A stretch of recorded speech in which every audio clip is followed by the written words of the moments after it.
Baik, hari ini dalam SG7, produk yang kebanyakannya berorientasikan sunnah. Baik, salah satu makanan Nabi yang Nabi amalkan setiap hari selain pada kurma, apa dia?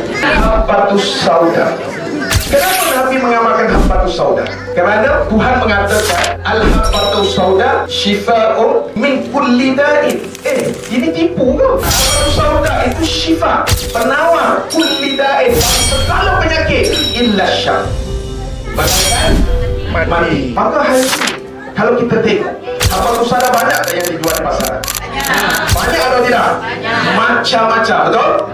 Habbatus sauda itu sifat dia bagus kerana dia ada nilai terapeutik, nilai penyembuh. Tapi bagaimana dia dikomersialkan itu yang jadi tak bagus. Sebab antara kualiti habbatus sauda yang terbaik di dunia antaranya daripada negara India yang tidak ada kimia, tidak ada campuran racun dan sebagainya. Dan hari ini banyak habbatus sauda di pasar yang dijual dengan begitu banyak, murah dengan harga yang begitu rendah.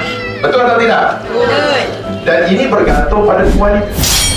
Sebab itu kekuatan yang ada dalam habbatus sauda yang Tuhan anugerahkan ke dalam habbatus sauda yang menjadikan dia nilai terapeutik yang tinggi, apa dia? Sejenis senyawa kimia yang namanya thiopurine. Ini sejenis senyawa kimia di minyak yang mana dia punya nilai terapeutik yang sangat luar biasa. Dan minyak ni dia boleh musnah, dia boleh rosak. Bahkan sebahagian besar habbatus sauda yang dijual di pasaran tak ada benda ni. Sedangkan ini kekuatan habbatus sauda. Kenapa? Kerana cara penyulingannya yang salah, prosesnya yang salah. Baik, dalam SG7 bagaimana cara habbatus sauda ini? Cara penyulingannya bagaimana? Berada SFE, Super Critical Fluid Extraction. Betul? Makna melalui satu kaedah tanpa merosakkan kualitinya, murni nutrisi yang kekal yang menyebabkan air monoquinol itu sangat berkualiti tinggi. Dan bila kita makan habbatus sauda yang ada minyak ni, dia mempunyai bahan aktif yang mampu menjadi anti-inflamasi. Anda tahu anti-inflamasi? Makan habbatus sauda, dia akan mencegah daripada keradangan. Terawat apabila adanya keradangan. Baik, selalu dalam kita ni, makin kita berusia, dia makin sempit, makin keras. Betul? Macam-macam pahit lah. Pahit-pahit dia makin lama makin keras. Bila waktu tu anda mudah kena serangan jantung, stroke dan sebagainya, betul? Tapi disebabkan adanya antibiotik di dalam habbatus sauda, dia melembutkan kembali saluran. Sebab itu banyak testimoni habbatus sauda, orang tak boleh berjalan, makan dengan izin Allah boleh berjalan. Dan ini yang diamalkan oleh baginda Rasulullah. Sebab itu baginda Rasulullah kuat, cerdas. Kerana apa? Kerana ada nilai terapeutik. Dan habbatus sauda adalah antioksidan yang membersihkan badan kita daripada radikal bebas. Anda tak boleh lah Anda ambil habbatus sauda, badan anda dicuci bersih. Jadi maknanya ada kebaikan tak kalau kita amalkan habbatus sauda? Ada kebaikan tak? Kalau anda niat aku makan kerana Rasulullah makan, ada pahala atau tidak? Anda dapat kebaikan, anda dapat pahala. Maka sebab itu ada masalah tak kita nak beli setiap bulan habbatus sauda untuk beri kembali pada tubuh kita?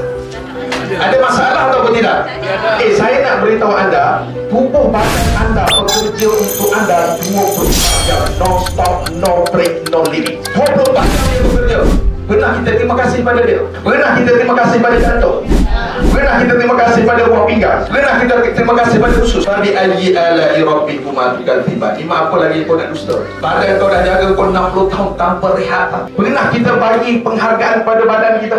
Hadiah pada badan kita kerana tanda dia bekerja? Kalau nafsu kita setiap bulan RM100 kita sanggup bayar atau escrow, betul atau tidak? Itu untuk nafsu kita, untuk badan kita yang bekerja. Pernah kita syukuri? Pernah kita hargai?